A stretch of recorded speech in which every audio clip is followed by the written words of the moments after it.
ಬಹಳ ದಿನ ಆದ್ಮೇಲೆ ಕಾಣಿಸ್ಕೊಂಡಿದ್ದೀರಾ, ತುಂಬಾನೇ ಖುಷಿ ಆಯ್ತು ನಿಮ್ಮನ್ನ ನೋಡಿ. ಚಿಕ್ಕ ವಯಸ್ಸಲ್ಲಿ ಸಿನಿಮಾಗಳಲ್ಲಿ ನೋಡ್ತಾ ಇದ್ವಿ, ನಮ್ಮನ್ನ ನಾವು ನೋಡ್ಕೊಂಡಂಗೆ ಅನಿಸ್ತಾ ಇರೋದು. ಸೊ ಬಹಳ ದಿನ ಆದ್ಮೇಲೆ ಕಾಣಿಸ್ಕೊಂಡಿದ್ರೆ ನೆಕ್ಸ್ಟ್ ಸಿನಿಮಾಗಳು ಏನ್ ಮಾಡ್ತಿದ್ರೆ, ಇಷ್ಟು ದಿನ ಎಲ್ಲಿ ಹೋಗಿದ್ರೆ ಕಾಣ್ತಾರೆ?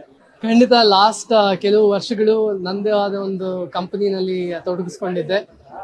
ಮೆಡಿಕಲ್ ಎಜುಕೇಶನ್ ಅಂದ್ರೆ ಮೆಡಿಕಲ್ ಕೋರ್ಸಸ್ಗಳು ಓದ್ತಾ ಇರೋರಿಗೆ ಒಂದು ವಿಭಿನ್ನವಾದ ರೀತಿಯಲ್ಲಿ ಎಜುಕೇಶನ್ ಕಾಂಟೆಂಟ್ ಮಾಡೋದ್ರಲ್ಲಿ ತೊಡಗಿಸ್ಕೊಂಡಿದ್ದೆ.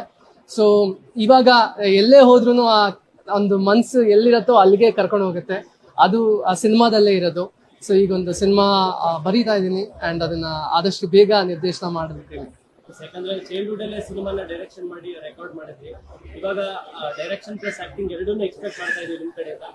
ಆಕ್ಟಿಂಗ್ ಸದ್ಯಕ್ಕೆ ನಾನು ನಿರ್ದೇಶನ ಮಾಡ್ತಾ ಇದ್ದೀನಿ, ಆದ್ರೆ ಒಂದ್ ಹೇಳ್ತಾರಲ್ಲ, ಲೇಟ್ ಆಗಿ ಬಂದ್ರು ಲೇಟೆಸ್ಟ್ ಆಗಿ ಬರೋಣ ಅಂತ. ಸೊ ಖಂಡಿತ ಆಗ್ಲೂ ಒಳ್ಳೆ ಸಿನಿಮಾನ ನಮ್ಮ ಕನ್ನಡ ಚಿತ್ರರಂಗಕ್ಕೆ ನೀಡೋ ಒಂದು ಆಸೆ ನನಗಿದೆ. ಅಂಡ್ ನಮ್ಮ ಜನರ ಮತ್ತೆ ನಿಮ್ಮೆಲ್ಲರ ಒಂದು ಪ್ರೋತ್ಸಾಹದಿಂದ ಖಂಡಿತ ಮಾಡೋಣ. All the very best. Eagerly ಬೇಕು. Thank you. Thank you sir.